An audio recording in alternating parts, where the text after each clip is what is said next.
13वीं सदी भारतवर्ष के लिए एक बुरा ख्वाब लेकर आई। दिल्ली का सुल्तान अलाउद्दीन खिलजी ने देवगिरी किले का खजाना लूटने के लिए विंध्य पर्वत राशि पार कर कर दक्षिण भारत में कदम रखा और दक्षिण भारतीय जनता पर अनन्वित अत्याचार शुरू हो गए। पूरा भारत लालची और सत्ता पिपासु मुगलों की लपेट में आ गया। 300 साढ़े 300 साल ऐसे ही गुजर गए। 19 फरवरी 1630 महाराष्ट्र के शिवनेरी किले पर एक बालक का जन्म हुआ। नाम था शिवाजी शाहजी भोसले। हिंदवी स्वराज्य का सपना आंखों में लेकर यह पल बढ़ रहा था। अपने आयु के 16वें साल में रायरेश्वर के प्राचीन मंदिर में अपने गिने चुने साथियों के साथ इन्होंने स्वराज्य स्थापन करने की शपथ ली। मुगलों के अत्याचार से डरे सहमे हुए लोगों के मन में इन्होंने वीरश्री फूंक दी और मराठा वॉरियर्स किन्हें कहते हैं ये पूरी दुनिया ने देख लिया। इनकी वीरता और पराक्रम के आगे उस वक्त के दो सबसे बड़े मुगल सल्तनत के बादशाह आदिल शाह और औरंगजेब ने भी घुटने टेक दिए। 2000 शत्रु के खिलाफ अकेले लड़ने वाले बाजी प्रभु देशपांडे, बहलोल खान के हजारों सैनिकों के ऊपर सिर्फ 6 सेनापतियों के साथ आक्रमण करने वाले प्रतापराव गुजर, 65 किलो की तलवार लेकर हाथी के साथ अकेले लड़ने वाला यसाजी कंक, ऐसे न जाने कितने अनगिनत वीर योद्धे इन्होंने इस मिट्टी से तैयार किए। उनमें से एक नाम था तानाजी मालुसरे। तानाजी मालुसरे का जन्म सातारा जिले के गोड़ोली गांव में हुआ। शिवाजी महाराज के ये बचपन के दोस्त थे। शिवाजी महाराज के हर एक ऐतिहासिक घटना, चाहे वो अफजल खान का वध हो या शाहिस्ते खान पर किया हुआ हमला हो, तानाजी मालुसरे ने उनका साथ निभाया था। उनकी वीरता और स्वराज्य के प्रति निष्ठा देखकर महाराज ने उन्हें सूबेदार इस पदवी से सम्मानित किया था। जनवरी 1670 की एक शाम शिवाजी महाराज की मां जीजाबाई पुणे के लाल महल में बैठकर कोंढाणा किले की तरफ देख रही थी। जब शिवाजी महाराज ने उन्हें उनके मन की बात पूछी, तब उन्होंने कहा कि कोंढाणा जैसा शक्तिशाली किला मुगलों से वापस ले लेना चाहिए। शिवाजी महाराज के मन में भी उस वक्त कोंढाणा वापस लेने की बात चल रही थी, क्योंकि अगर उस किले को मुगलों से वापस लिया तो स्वराज्य की ताकत बढ़ने वाली थी।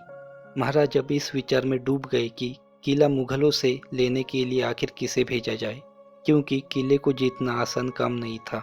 किले का किलेदार साहसी उदयभान राजपूत था। उसके साथ लड़कर किला जीतने की ताकत थी स्वराज्य के सूबेदार तानाजी मालुसरे में। अगले दिन महाराज का एक सिपाही तानाजी मालुसरे को उनका संदेश पहुंचाने निकलने ही वाला था। तभी अचानक तानाजी मालुसरे किले पर आ गए। अपने बेटे रायबा की शादी का निमंत्रण देने वो किले पर आए थे। महाराज को जब उनके बेटे की शादी के बारे में पता चला तो उन्होंने अपना इरादा बदल लिया और तानाजी की जगह खुद कोंढाणा किले की चढ़ाई पर जाने का फैसला लिया। लेकिन जब ये बात तानाजी को पता चली, तब उन्होंने महाराज से कहा, उनके होते हुए महाराज को किधर भी जाने की ज़रूरत नहीं है, वो कोंढाणा किला जीतकर ही वापस आएंगे। महाराज पहले इस बात से राज़ी नहीं थे, लेकिन तानाजी मालुसरे के आगे उनका कुछ चल नहीं सका। तानाजी मालुसरे ने कहा, आधी लगीन कोंढाण्याचं मग माझ्या रायबाचं, यानी कि मैं पहले कोंढाणा जीत लूँगा, फिर मेरे बेटे की शादी होगी। कोंढाणा किला जीतने का वचन देकर तानाजी निकल पड़े। 4 फरवरी 1670 को अमावस थी और यही रात तानाजी ने चुन ली। अपना भाई सूर्याजी, 80 साल के शेलर मामा और 400 सैनिकों के साथ वो कोंढाणा हासिल करने के लिए निकल पड़े। किले पर उदयभान राजपूत अपने 2000 सैनिकों के साथ तैनात था। ये किला 700 मीटर ऊंचा है। किले के लगभग सभी बाजू में सैनिक तैनात थे। सिर्फ द्रोणागिरी बाजू में सैनिक नहीं थे, क्योंकि चढ़ाई के लिए वो इलाका आसान नहीं था और तानाजी ने वही इलाका चढ़ाई के लिए चुन लिया था। अमावस की रात होने के कारण ऊपर से नीचे खाई में तानाजी और उसके साथी दिखाई देने की संभावना कम थी। तानाजी अपने साथ उसकी बड़ी पालतू छिपकली लेकर आया था। उसका नाम था यशवंती। तानाजी ने यशवंती को रस्सी बांध ली और ऊपर चढ़ने के आदेश दिए। यशवंती किले पर चढ़कर किले की किनार पर चिपक गई।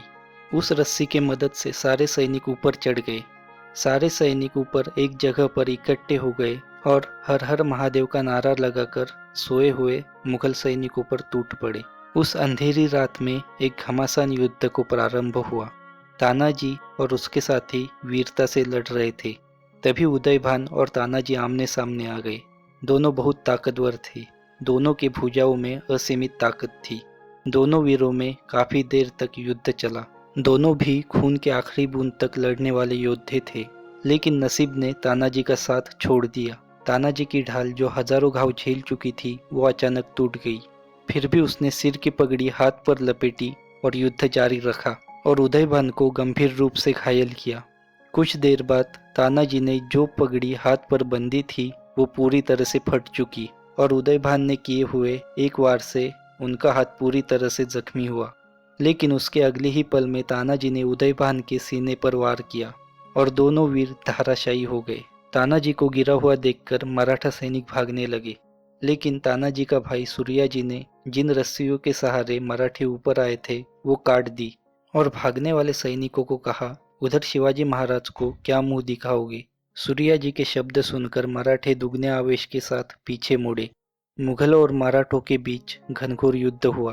अंत में मुगलों का पराभव कर मराठों ने किला अपने कब्जे में लिया। किला कब्जे में आते ही किले पर पड़ी घास मराठों ने जला दी। तानाजी ने शिवाजी महाराज को बताया था, जब किले पर जली घास दिखाई दे तब समझ जाना कि किला स्वराज्य में आ चुका है। दूसरे दिन जब महाराज कोंढाणा पर गए तब उन्हें तानाजी की वीरता और बलिदान के बारे में पता चला और उनके मुंह से निकला, गढ़ आला पण सिंह गेला, यानी कि किला तो मैंने जीत लिया लेकिन मेरा शेर मैंने खो दिया।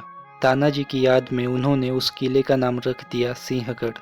कुछ दिनों बाद शिवाजी महाराज ने तानाजी के गांव जाकर उनके बेटे रायबा की शादी करवा दी। अपने बलिदान और आहुति के साथ तानाजी मालुसरे इतिहास के पन्नों में अमर हो गए। To get notification of my all videos, please hit subscribe and bell intro button.